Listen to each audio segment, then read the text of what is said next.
Petronas towers Kuala Lumpur Malaysia में 88 मंजिला 2 फलकबोस इमारतों का जोड़ा है जो एक दूसरे से जुड़ी हुई है।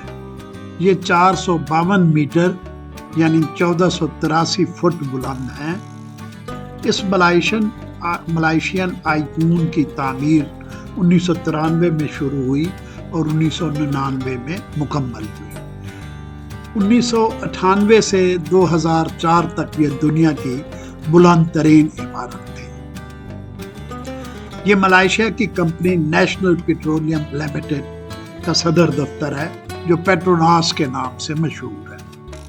इन टावर्स में एक डबल डेकर स्काई ब्रिज है जो 41वीं और 42वीं मंजिल पर 2 टावर्स को आपस में मिलाता है, जिसने दुनिया के सबसे ऊंचे 2 मंजिला पुल का रिकॉर्ड अपने नाम किया हुआ है।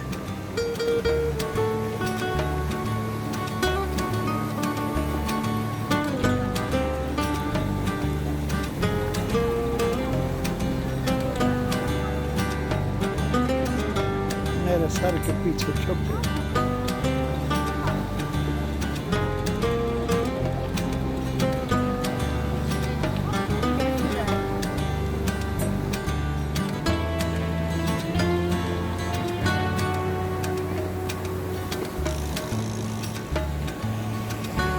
मेरी बैक साइड पर अब सिंफनी पार्क है, KLCC पार्क।